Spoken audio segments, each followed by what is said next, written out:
It was 11 at night. A lot of strange people had come and gone through the house, taking the essential flame with them. Alice. David Lieber sat across from the doctor in the library. Alice wasn't crazy, he said slowly. She had good reason to fear the baby. Jeffers exhaled. Don't follow after her. She blamed the child for her sickness. Now you blame it for her death. She stumbled on a toy, remember that? You can't blame the child. You mean Lucifer? Stop calling him that! Lieber shook his head. Alice heard things in the night, moving in the halls. You want to know what made those noises, Doctor? They were made by the baby. 4 months old, moving in the dark, listening to us talk, listening to every word. He held the sides of the chair. And if I turned the lights on, a baby so small it can hide behind furniture, a door, against a wall, below eye level. I want you to stop this, said Jeffers. Let me say what I think or I'll go crazy. When I went to Chicago, who was it kept Alice awake, tiring her into pneumonia? The baby. And when Alice didn't die, then he tried killing me. It was simple. Leave a toy on the stairs, cry in the night until your father goes downstairs to fetch your milk and stumbles. A crude trick, but effective. It didn't get me, but it killed Alice, dead. Dr. Lieber stopped long enough to light a cigarette. I should have caught on. I'd turn on the lights in the middle of the night, many nights, and the baby'd be lying there. David Lieber stopped long enough to light a cigarette. I should have caught on. I'd turn on the lights in the middle of the night, many nights, and the baby'd be lying there, eyes wide. Most babies sleep all the time, not this one. He stayed awake, thinking. Babies don't think. He stayed awake doing whatever he could do with his brain then. What in hell do we know about a baby's mind? He had every reason to hate Alice. She suspected him for what he was. Certainly not a normal child, something different. What do you know of babies, Doctor? The general run, yes. You know, of course, how babies kill their mothers at birth. Why? Could it be resentment at being forced into a lousy world like this one? Dr. Lieber leaned toward the doctor, tiredly. It all ties up. Suppose that a few babies, out of all the millions born instantaneously, able to move, see, hear, think, like many animals and insects can. Insects are born self-sufficient. In a few weeks, most mammals and birds adjust, but children take years to speak and learn to stumble around on their weak legs. But suppose one child in a billion is strange, born perfectly aware, able to think instinctively. Wouldn't it be a perfect setup, a perfect blind for anything the baby might want to do? He could pretend to be ordinary, weak, crying, ignorant, with just a little expenditure of energy. He could crawl about a darkened house, listening. And how easy to place obstacles at the top of stairs.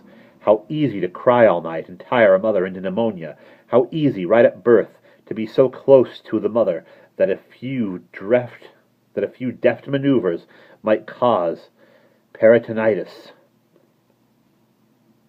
For God's sake, Jeffers was on his feet. That's a repulsive thing to say. It's a repulsive thing I'm speaking of. How many mothers have died at the birth of their children? How many have suckled strange little improbabilities who cause death one way or another? Strange little red creatures with brains that work in a bloody darkness we can't even guess at.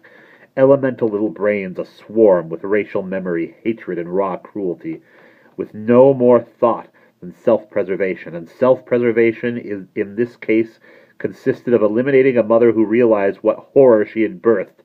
I ask you, Doctor, what is there in the world more selfish than a baby? Nothing. Jeffers scowled and shook his head helplessly. Lieber dropped his cigarette down. I'm not claiming any great strength for the child. Just enough to crawl around a little, a few months ahead of schedule. Just enough to listen all the time. Just enough to cry late at night. That's enough. More than enough. Jeffers tried ridicule. Call it murder, then, but murder must be motivated. What motive had the child? Lieber was ready with the answer. What is more at peace, more dreamfully content, at ease, at rest, fed, comforted, unbothered than an unborn child? Nothing. It floats in the sleepy, timeless wonder of nourishment and silence. Then suddenly it is asked to give up its birth, is forced to vacate, rushed out into a noisy, uncaring, selfish world, where it is asked to shift for itself, to hunt, to feed from the hunting, to seek after a vanishing love that once was its unquestionable right, to meet confusion instead of inner silence and conservative slumber. And the child resents it, resents the cold air, the huge spaces, the sudden departure from familiar things. And in the tiny filament of brain, the only thing the child knows is selfishness and hatred because the spell has been rudely shattered. Who is responsible for this disenchantment, this rude breaking up of the spell? The mother. So here the new child has someone to hate with all its unreasoning mind. The mother has cast it out, rejected it, and the father is no better. Kill him too. He's responsible in his way. Jeffers interrupted. If what you say is true, then every woman in the world would have to look on her baby as something to dread, something to wonder about. And why not? Hasn't the child a perfect alibi? 1,000 years of accepted medical belief protects him. By all natural accounts, he is helpless, not responsible. The child is born hating, and things grow worse instead of better. At first, the baby gets a certain amount of attention and mothering. But then, as time passes, things change. Why, when new, a baby has the power to make parents do silly things when it cries or sneezes, jump when it makes a noise. As the years pass, the baby feels even that small powder slip. That baby feels even that small power slip rapidly, forever away, never to return.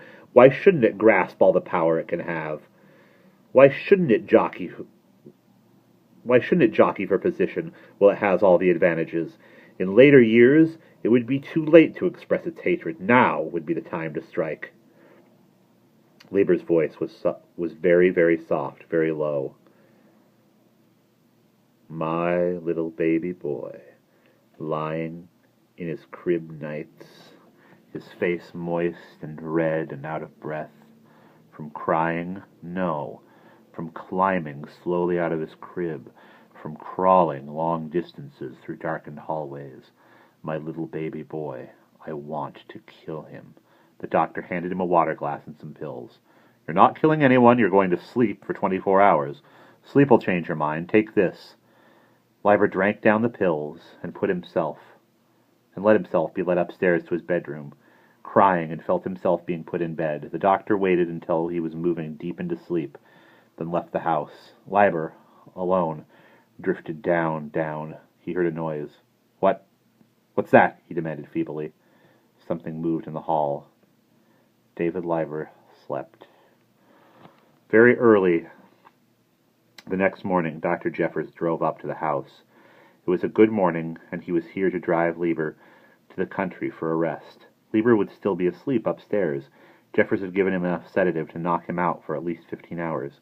He rang the doorbell. No answer. The servants were probably not up. Jeffers tried the front door, found it open, stepped in. He put his medical kit on the nearest chair.